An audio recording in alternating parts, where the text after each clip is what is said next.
In the beginning, it was an idea. We have played a significant role in this nation, and now we have an even greater role. America, for all this people, keep hope. In the beginning, there was the idea that black men could come together in peace. I am somebody. In the beginning, it was only a dream.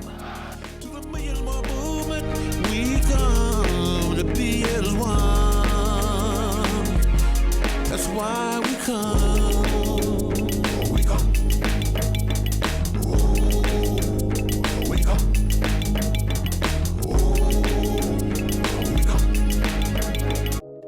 My brothers, what you see here is history. Never been done before in this country. And it was done by you, the black men of America. In the beginning, there was the dream that black men could make a difference in their communities and in their families. I'm here because our house is on fire and my children are in the house, and I come to help put out the fire, and I don't care who else is bringing the water. I join with them to put the fire out in the black community. In 1995, on a crisp fall October morning, more than 1 million black men gathered on the Mall in Washington, D.C. to put out the fire. They came in answer to a call of atonement from Nation of Islam leader Louis Farrakhan. We are a wounded people, but we're being healed. But President Clinton, America is also wounded. And there's hostility now in the great divide between the people. On October 16th, 1995, black men, young and old, rich and poor from the north, south, east, and west, peacefully gathered on the Mall in the nation's capital, surprising the world and giving birth to one of the most historic gatherings of all time, the Million Man March. I wanted us to give the world another picture of black men. So I toured this country calling black men to the spiritual principle of atonement, to accept responsibility, and to reconcile our differences. Minister Farrakhan's message of responsibility, leadership, and rededication of life to the community and family reverberated among the men and boys, and with the women who played a supporting role in the march. Because we had been asked as women to stay away and allow the men to have an opportunity to interact with each other and reflect upon what manhood really was all about and what they were going to do. So we stayed at the church and we prepared food and we prayed. We had hourly prayers and hoped that whatever the outcome of this would be, that it would bring black men closer together in terms of a solidarity and a positive identity, and that we would be seeing that projection over the years to come. The Million Man March was an evolutionary step in the civil rights movement.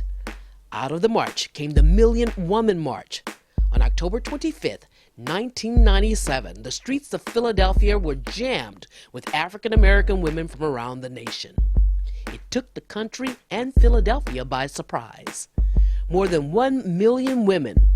What a picture it made on the steps of the Philadelphia Museum of Art. It was a day of prayer and singing and speechifying to show unity and spotlight the work to be done in the African American community. Out of the Million Man March came the Million Family March on October 25th, 2000. Families of all denominations, race, and cultures celebrated their common humanity on the Mall in Washington, D.C.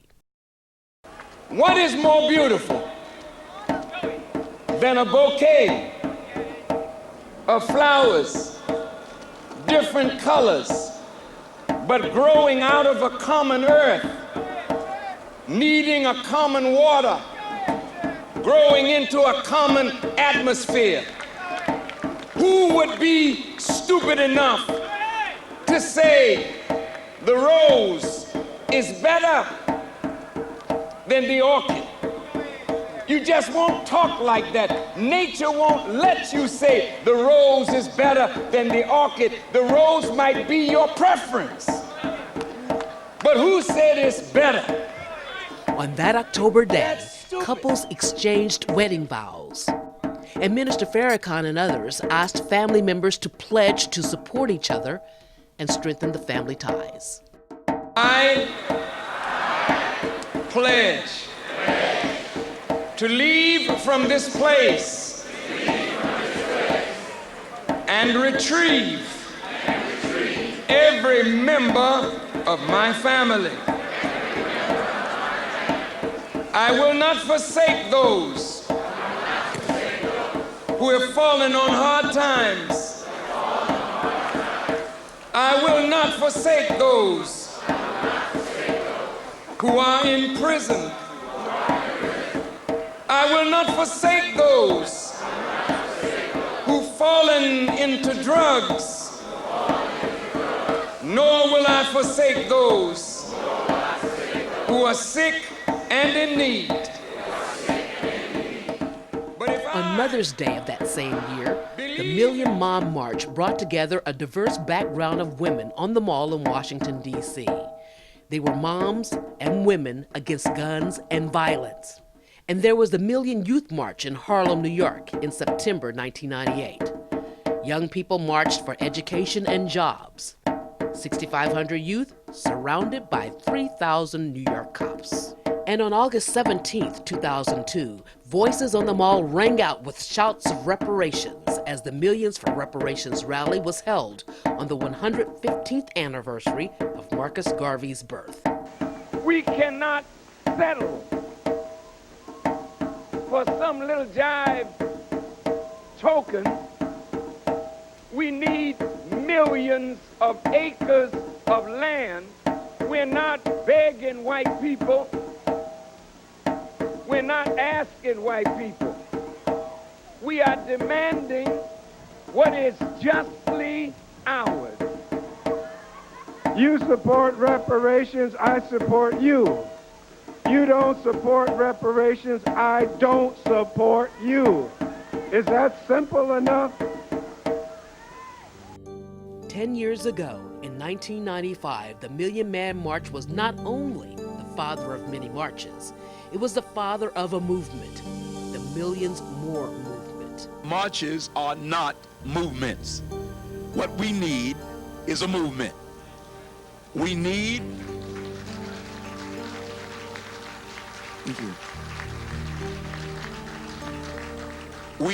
an ongoing, sustained, consistent, concerted, divinely inspired movement to uplift the poorest and the most downtrodden among us. This is really a time when self-help proves to be the best help. And in this movement, we are helping ourselves. Women have carried a major role in the civil rights movement. In fact, women and children and youth were the backbone of the civil rights movement. We've been in every struggle, but now we're at the place where we have the opportunity to build on what happened in 1995. a plan will be in place for those who follow behind us to carry on until total freedom, justice, and equality is won not only. When Farrakhan called for the Million Man March, black men in America as a group were in trouble. Young men were being gunned down on the streets of America's big cities in drive-bys. The crack cocaine epidemic, accompanied by terrible violence, was in full swing. There were excessive force cases being filed against police departments around the country. More black men were in prison than in college. It was on this backdrop that Minister Farrakhan called black men together.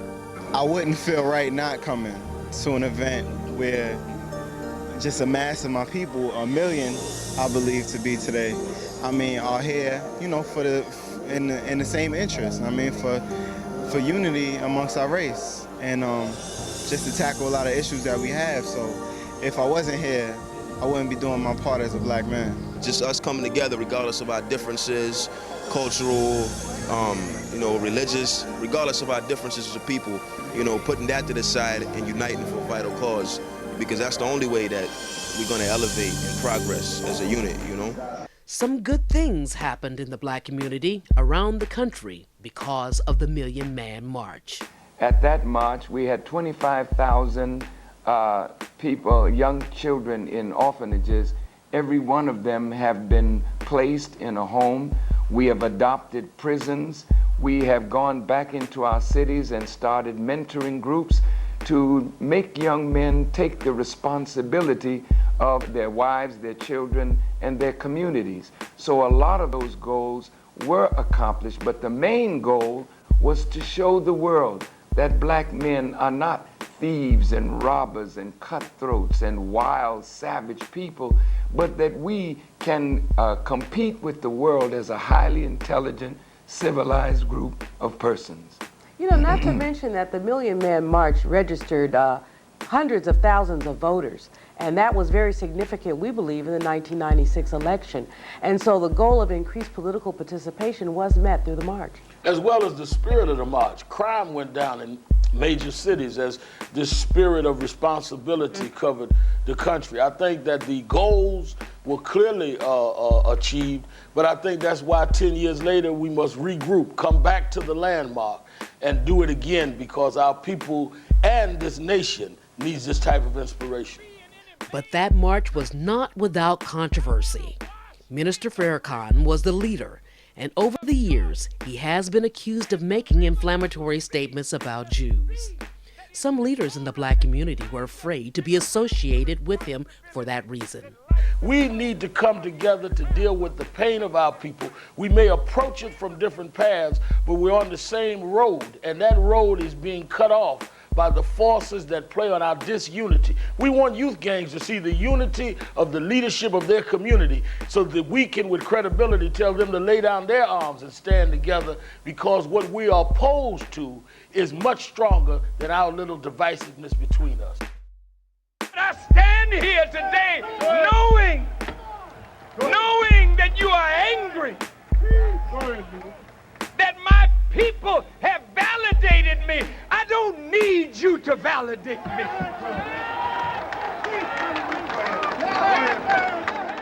The Million Man March became a lightning rod for others who aspired to be heard.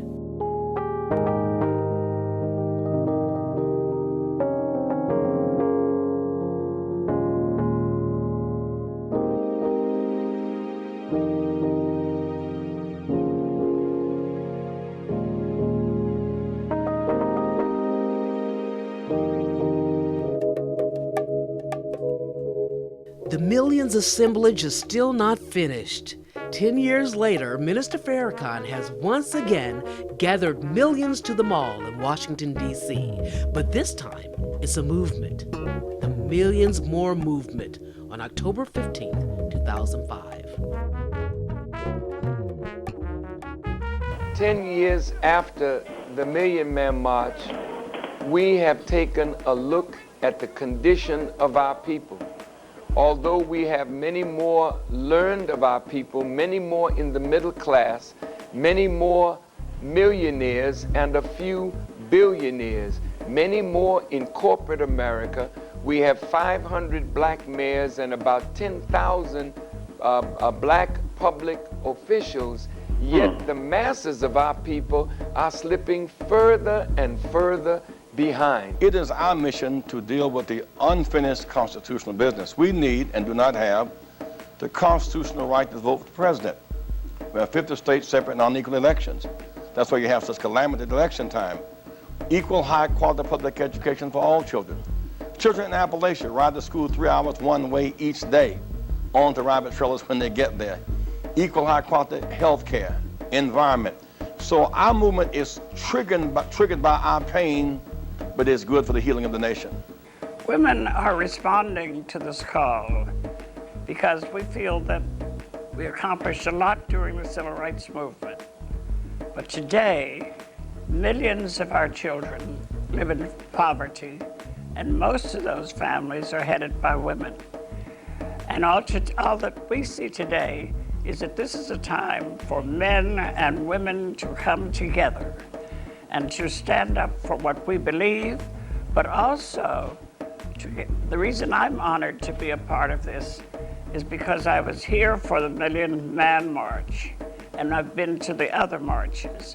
But I think it is important now that we take this as a next step in our movement toward civil rights and full freedom. And hopefully our march can inspire the rest of America to close both the racial and the class gap in our nation. DC.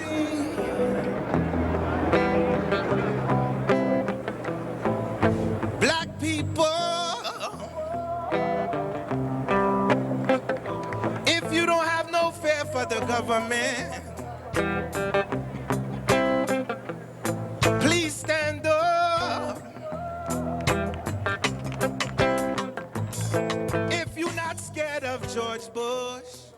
Thousands and thousands did come together on the Mall for the Millions More movement on October 15th, 2005. If you want the troops to come home,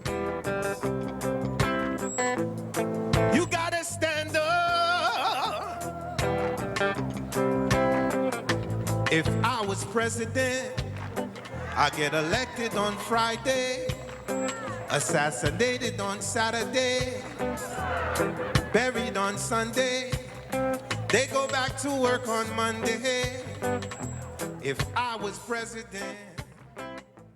This time around, there were women, children, and men of many races. Movement leadership had a lot to tell them. Unity around common interest was high on the list. We may have come to this country by different ships, but we're all in the same boat now. And that we have to learn how we work together. And in the civil rights movement, we learned that unity did not mean the same or that uniformity, but that whatever our differences, we learned to get focused. We should form our own political party. Think about that. Form our own political party. With just the Hispanics and the blacks, we have 65 million people. Add the million of us, that includes the breeds. Add the million of us and we make it 66 million. So this is what we need to seriously talk about, because you know and you've heard and you've lived the fact that the Demo-Publicans are impotent. And of course, Hurricane Katrina was on everybody's mind. Civil rights leaders vowed to make Washington power brokers do right by working people rebuilding New Orleans. They suspended the Davis-Bacon Act, which means that workers in New Orleans will not be paid the prevailing wage. But they did not cap the wages of Halliburton, who got the first no-bid contract for Katrina. Last week, the Secretary of HUD, Alphonso Jackson, speaking for the administration, said New Orleans will not be majority black again anytime soon. The population will go from 70 to 35%. Ninth Ward should not be rebuilt. If these demographics projected by the administration hold up, will change the political character of the city, the mayor's office, the Congress, Senate, and the governor. I believe that we can charge the government with criminal neglect of the people of New Orleans, Louisiana, Mississippi, and Louisiana in particular.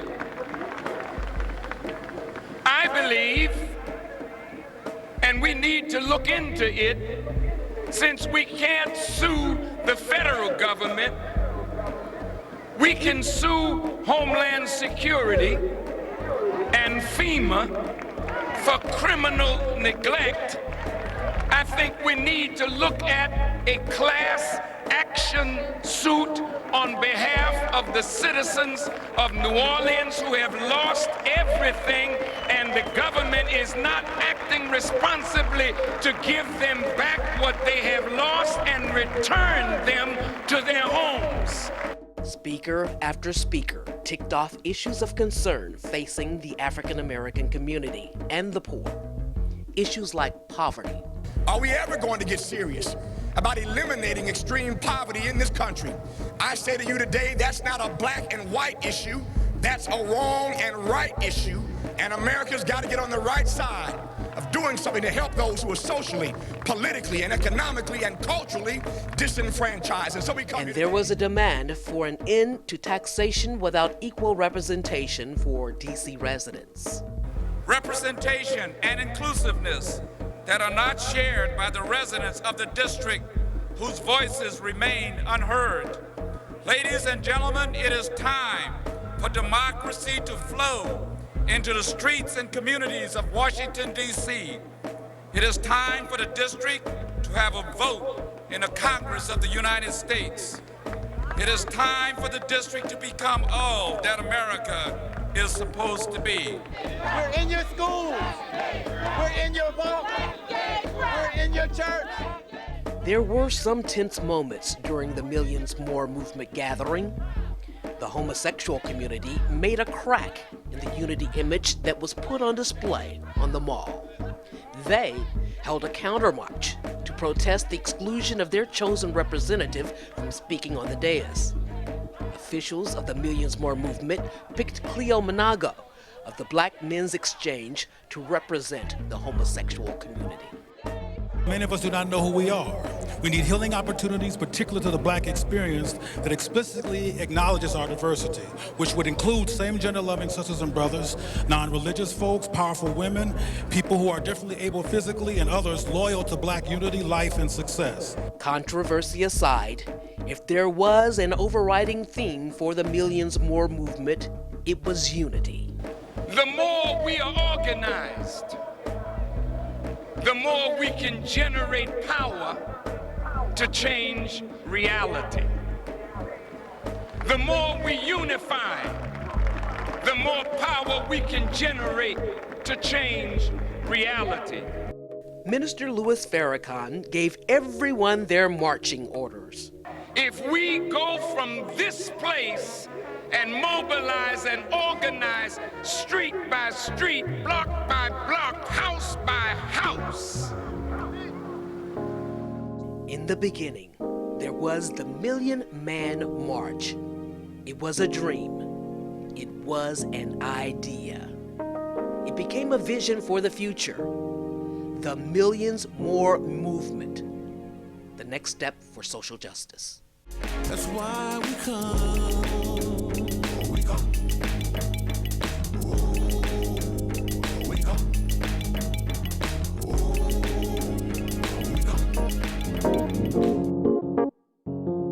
Despite all of the problems that we have and all that we have we recognize we've come some distance, but I get a sense of hope and for the future when I see us all coming together across every line, looking at differences with appreciation and coming together realizing that we are a great people, we have a great task, and we need this great movement.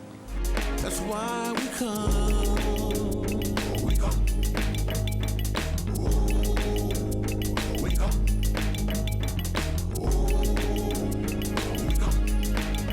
So don't think that just by coming down saying what you have to say, everybody listening, they got cameras every place, all kinds of stuff, that's going to change everything. No, what it does is it alerts people to the fact that Joe over here has a good mind that's analytical and he's doing so and so and so, we better track Joe.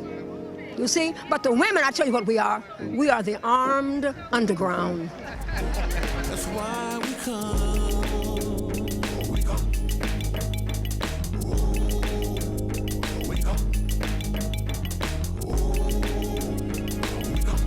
So some of us will sit back and talk about should we march, but others of us will do the work. If you don't want to march, sit down. If you scared, say that. And sit down and shut up and let those of us that are not scared come to Washington and say what needs to be said.